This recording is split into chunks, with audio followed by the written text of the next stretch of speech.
আজকে আমরা মাধ্যমিকের ইতিহাসে তৃতীয় চ্যাপ্টারটি আলোচনা করব।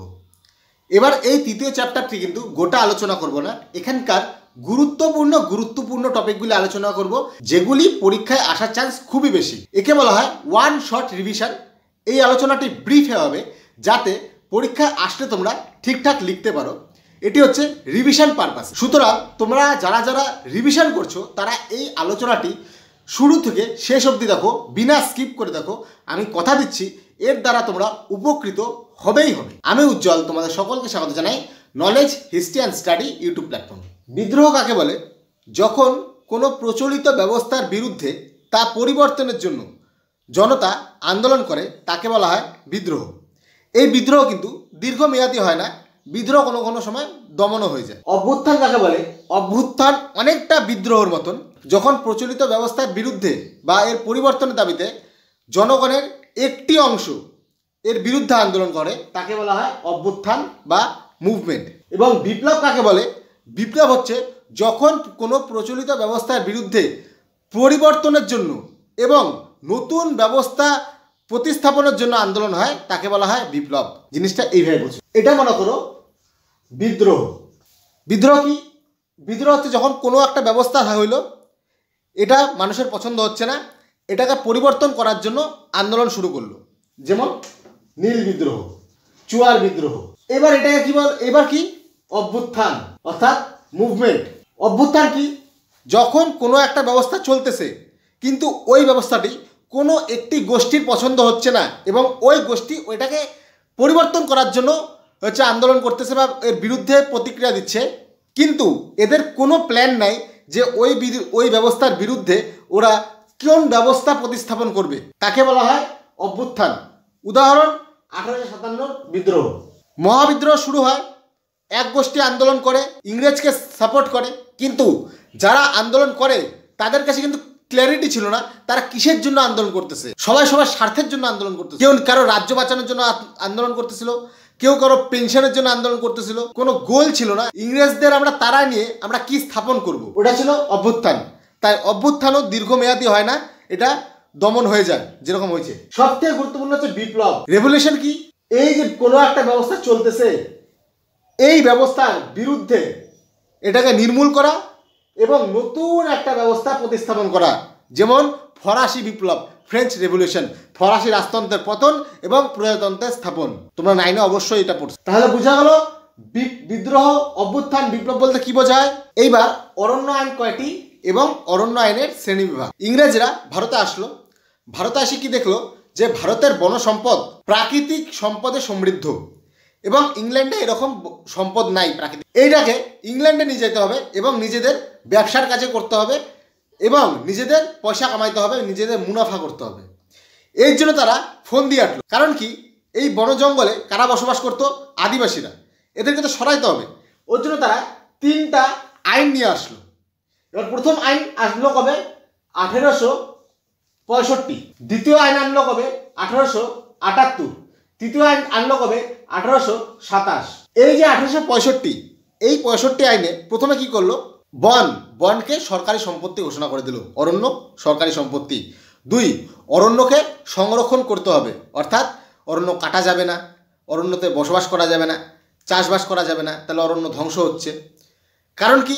আদিবাসীরা বন জঙ্গলে থাকতো, বন জঙ্গল কাইটে সেখানে বসতি স্থাপন করত এবং সেখানে চাষবাস করতো। তাহলে আদিবাসীদের হাঁটাইতে গেলে অরণ্যকে নিজের দখলে নিতে হবে। সুতরাং অরণ্যকে সরকারি সম্পত্তি ঘোষণা করলো। 3 নম্বর ঘোষণা করলো যে বন জঙ্গল দ্বারা ঘেরা যে কোনো ভূমি অর্থাৎ ল্যান্ড সেটা হচ্ছে সরকারি সম্পত্তি।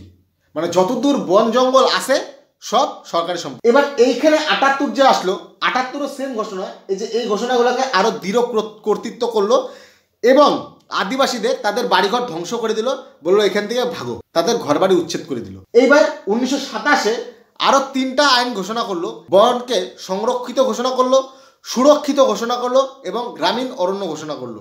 বনকে এটা শ্রেণীবিভাগ করে দিল। এবার রংপুর বিদ্রোহ। রংপুর বিদ্রোহ কবে হয়? 1763। কার বিরুদ্ধে? দেবী সিংহ, অত্যাচারী জমিদার, এবং নেতা কি ছিল? নুরুল উদ্দিন। এই যে রংপুর বিদ্রোহ হয়েছিল এর মূল কারণ ছিল দেবী সিংহ যে জমিদার ছিল সে তো সেখানকার বাসিন্দাদের উপর, কৃষকদের উপর পুরো অত্যাচার করতো, খাজনা নিত। ঠিক আছে, এই জন্যই নুরুল উদ্দিন 1763 খ্রিস্টাব্দে বিদ্রোহ করে। এবার এরা কি কি করতো, মানে শোষণ কিভাবে করতো, বিভিন্ন রাজস্বের চড়া হার আরোপ করতো, বিভিন্ন নতুন কর আরোপ করতো, তারপর পয়সা মানে ট্যাক্স দিতে যদি একটু দেরি হতো তাদের উপর চরম অত্যাচার করতো, তাদের ঘরবাড়ি ভেঙে দিত, ক্ষেতের জমি দখল করে নিত, এইরকম অত্যাচার করতো। এর বিরুদ্ধেই নুরুল উদ্দিনের নেতৃত্বে রংপুর বিদ্রোহ হয়। এরপরে কি হয়, কোল বিদ্রোহ। কোল বিদ্রোহ 1818 থেকে 1831 কি 32 এরকম, ঠিক আছে, 31-32। এই যে কোল বিদ্রোহ, এই সেম মুন্ডা বিদ্রোহ, সাঁওতাল বিদ্রোহ, কোল বিদ্রোহ, ভিল বিদ্রোহ একই, ইংরেজদের যে অত্যাচার করছে ওর বিরুদ্ধে আন্দোলন করছে। এবার এই কোল বিদ্রোহের নেতা কারা কারা ছিল, হচ্ছে জোয়া ভগত, বুদ্ধ ভগত, ঝিন্দন রায় মানকি, তারপর হচ্ছে সুই মুন্ডা। প্রশ্ন কিন্তু আসে যে সুই মুন্ডা কোন বিদ্রোহের নেতা, তোমরা টুক করে টিক করে দেবা মুন্ডা বিদ্রোহের, না, সে হচ্ছে কোল বিদ্রোহের। হো হচ্ছে একটি সম্প্রদায়, এই কোল সম্প্রদায়দেরকে কি হো বলা হতো। এবার আমরা জানবো মুন্ডা বিদ্রোহ সম্পর্কে। মুন্ডা বিদ্রোহ কবে হয়, 1899 সালে।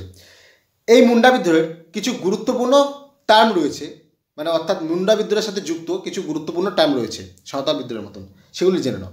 প্রথমে কি, খুদকাঠি। খুদকাঠি, খুদকাঠির অর্থ কি, যৌথ মালিকানায়। এই যৌথ মালিকানায় কিন্তু মুন্ডা বিদ্রোহের অন্যতম কারণ ছিল। ঠিক আছে, তারপর মুন্ডাদের চিরাচরিত আইনের উপর ইংরেজরা হচ্ছে হস্তক্ষেপ করে, জমি কেড়ে নেয়, ওদের হচ্ছে বাড়িঘর কেড়ে নেয়, গরু বছর কেড়ে নেয়, ওদের উপর রাজস্ব চরম হিসেবে রাজস্ব চড়া হারে চাপায়। এগুলো হচ্ছে মুন্ডা বিদ্রোহের কারণ। এইবার এই মুন্ডা বিদ্রোহের সাথে যুক্ত একটি কথা হচ্ছে উলগুলান। উলগুলানের অর্থ বিদ্রোহ। মুন্ডা বিদ্রোহ কোথায় হয়েছিল, ভাগনা ডিহির মাঠে বা ভাগনা ডিঘির মাঠে, যেটা ইচ্ছে লিখতে। মুন্ডা বিদ্রোহের নেতাকে বিরসা মুন্ডা। এবং এই মুন্ডা বিদ্রোহে দেবত্বের সিদ্ধান্ত পরিচালিত হয়েছিল। দেবত্বের সিদ্ধান্ত কি, বিরসা মুন্ডা নিজেকে ভগবানের সন্তান হিসেবে প্রচার করছিল, বলছিল যে ভগবান আমাকে স্বপ্নাদেশ দিছে যে এই ইংরেজদের বিরুদ্ধে, এই দিকুদের বিরুদ্ধে, আউটসাইডার, এদের বিরুদ্ধে আন্দোলন করার, বিদ্রোহ করার জন্য। এবং এরা যদি গুলি করেও তাও গুলি আমাদের গায়ে লাগবে না, আমরা তীর ধনুক নিয়েও বিজয়ী হব। তারপর ভাগনা ডিঘির মাঠে বিদ্রোহ হয়, সেই বিদ্রোহতে হচ্ছে মুন্ডা বিদ্রোহ সমাপ্তি হয়, অর্থাৎ দমন হয়। একটা জিনিস কারেক্ট করে নাও, এর আগে আমি বলেছিলাম রংপুর বিদ্রোহ 1763-তে হয়েছে, না 1783-তে হয়েছে। এবার আমরা জানি সন্ন্যাসী ও ফকির বিদ্রোহ সম্পর্কে। বাংলার ইতিহাসে প্রথম কৃষক বিদ্রোহ হলো সন্ন্যাসী ও ফকির বিদ্রোহ। কত খ্রিস্টাব্দে হয়, 1763। এরা ছিল কৃষিজীবী। এরা কৃষিজীবী থাকলেও এরা সন্ন্যাসী ও ফকিরের বেশেই থাকতো এবং সেইভাবে জীবনযাপন। এই বিদ্রোহকেই সন্ন্যাসী এবং ফকির বিদ্রোহ বলা হয়, কিন্তু এটা ছিল কৃষক বিদ্রোহ। এই বিদ্রোহের কারণ কী কী ছিল, এক তো তাদের ব্যবসা বাণিজ্যে বাধা, 2 নম্বর তাদের তীর্থযাত্রায় বাধা, 3 নম্বর তাদের কৃষিকাজে বিভিন্ন রাজস্ব প্রয়োগ, এছাড়াও রেশম ব্যবসা ছিল এই সন্ন্যাসী ও ফকির বিদ্রোহ অন্যতম কারণ। তীর্থযাত্রার কর, এই যে সন্ন্যাসী ও ফকির এরা যে সন্ন্যাসী বেশি থাকতো, এরা কৃষিকাজও করতো প্লাস তীর্থযাত্রাও করতো। তীর্থযাত্রার সময় এদের উপর কর আরোপ করেছিল। এই যে বিভিন্ন অত্যাচার, এই অত্যাচারের বিরুদ্ধেই সন্ন্যাসী ও ফকির বিদ্রোহ হয়। এই সন্ন্যাসী ও ফকির বিদ্রোহের নেতা কারা কারা ছিল, ভবানী পাঠক, দেবী চৌধুরী রানী, তারপর হচ্ছে মজনু সাহু, চিরাগ আলী প্রমুখ। এবার ফরাজি ও ওহাবি আন্দোলন। ফরাজি আন্দোলন কবে হয়েছিল, 1818 থেকে 1906 এই সময়। এইখানকার নেতা ছিল হাজি শরীয়ত উল্লাহ। তিনি বাংলাদেশের ফরিদপুরে জন্মগ্রহণ করেন। মক্কায় যান, মক্কায় যায় বিভিন্ন কোরআন পাঠ করেন, ইসলাম ধর্ম সম্পর্কে জানেন এবং বাংলায় ফিরে এসে ইসলাম ধর্মে তৎকালীন যে কুলুষিত প্রথা ছিল, কুপ্রথা ছিল, তা দূর করার জন্য যেই আন্দোলন শুরু করেন তার নাম ফরাজি আন্দোলন।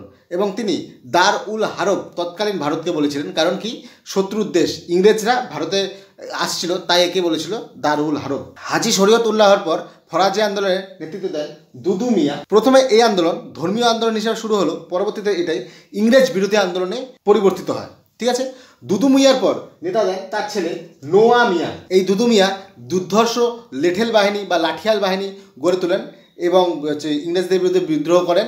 কিন্তু দুদু মিয়ার মৃত্যুর পর হচ্ছে নোয়া মিয়ার সময় এই ফরাজি আন্দোলন স্তীমিত হয়ে পড়ে, কারণ কি এটি আবার ধর্মীয় আন্দোলনে চলে আসে। ওহাবি আন্দোলন। ওহাবি আন্দোলন কবে শুরু হয়, 1823। এই ওহাবি আন্দোলন শুরু কোথায় হয়েছিল, আরবে। শুরু কে করেছিলেন, আব্দুল ওহাব নামে এক জনৈক ব্যক্তি। এই ওহাবি আন্দোলনকেই বলা হয় তারিখ ই মোহাম্মদিয়া। কেন, তৎকালীন ইসলাম ধর্মে কুরীতি, তারপর হচ্ছে কুপ্রথা ভরে গিয়েছিল, কুলসিত হয়ে গিয়েছিল ইসলাম ধর্ম। তিনি এই ইসলাম ধর্মকে সংস্কার করতে এগিয়ে আসেন এবং মোহাম্মদের পথ প্রদর্শিত পথেই সেই সংস্কার করতে উদ্যোগ গ্রহণ করেন।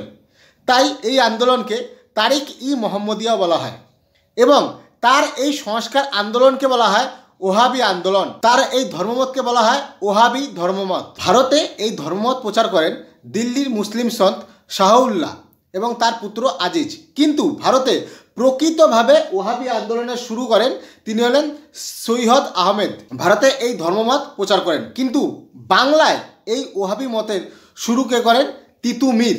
তিনি প্রথম জীবনে জমিদারের লেঠেল হিসেবে কাজ করতেন।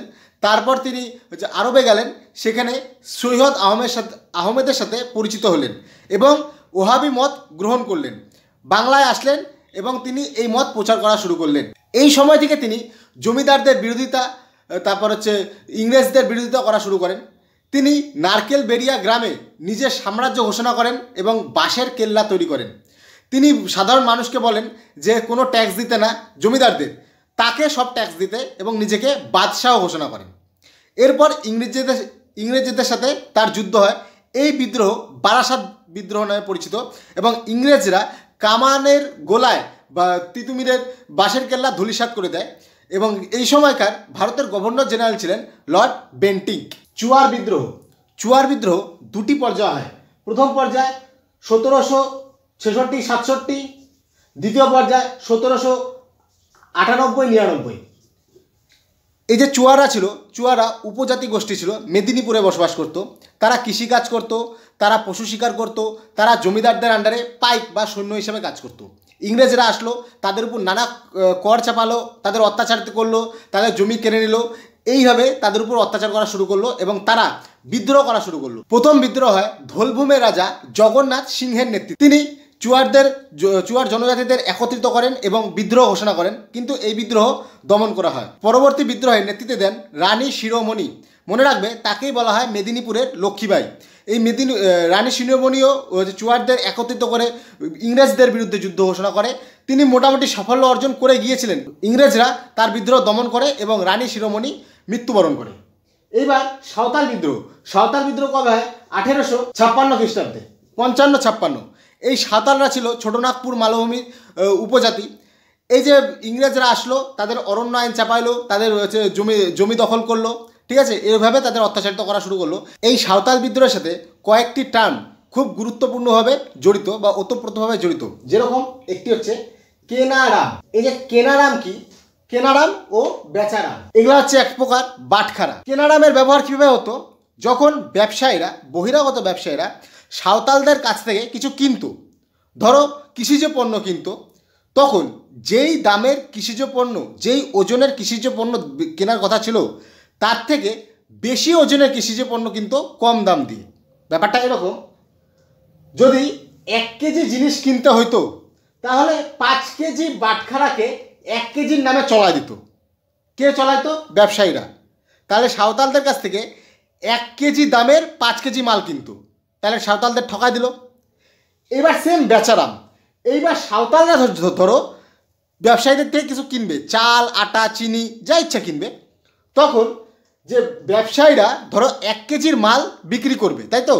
এবার 1 কেজির মাল বিক্রি করে 1 কেজির পয়সা নেওয়ার কথা, কিন্তু তারা কি করতো? তারা 500 গ্রামের বাটখারার ওজন করে 1 কেজির পয়সা নিত। সেই 500 গ্রামের বাটখারাকে বলতো এটা 1 কেজির বাটখারা। এখানেও তাদের ঠকাইলো, এখানেও তাদের ঠকাইলো। কেনারামে বেশি মাল ব্যবসায়ীরা কিনলো এবং বেচারামে কম মাল ব্যবসায়ীরা বেচলো বেশি দামে। এই হচ্ছে কেনারাম এবং বেচারাম। এছাড়াও দিকু হচ্ছে কি? আউটসাইডার, ঠিক আছে। হুল মানে কি? বিদ্রোহ। এগুলো কিন্তু সব সাঁওতাল বিদ্রোহ বা আদিবাসী বিদ্রোহদের সাথে রিলেটেড টার্ম। এবার সাঁওতাল বিদ্রোহের নেতা কে ছিল? সিধু, কানু, চাঁদ, ভৈরব। ইংরেজদের বিরুদ্ধে এরা বিদ্রোহ করলো, কিন্তু ইংরেজরা কঠোর হস্তে দমন করলো। সিধু, কানু, চাঁদ, ভৈরবের মৃত্যুদণ্ড হইল। এই ছিল সাঁওতাল বিদ্রোহ। এই ছিল তৃতীয় অধ্যায়ের সম্পূর্ণ ওয়ান শট রিভিশন। আশা করি ভিডিওটি ভালো লাগবে, তোমাদের উপকার হবে। ভিডিওটি ভালো লাগলে একটি লাইক করবে, কমেন্ট করে জানাবে কিরকম লাগলো। এরকম যদি আরও রিভিশন চাও, তাহলে আমি আরও রিভিশন দেবো। আমাদের টেলিগ্রাম গ্রুপে জয়েন হয়ে নেবে, কমেন্টে পিন করে দেবো, ডেসক্রিপশনে লিঙ্ক দিয়ে দেবো। চ্যানেলটিকে অবশ্যই সাবস্ক্রাইব করবে, বন্ধুদের সাথে শেয়ার করবে। দেখা হচ্ছে পরে আরেকটি ভিডিওতে। ততক্ষণে ভালো থাকো, সুস্থ থাকো। জয় হিন্দ।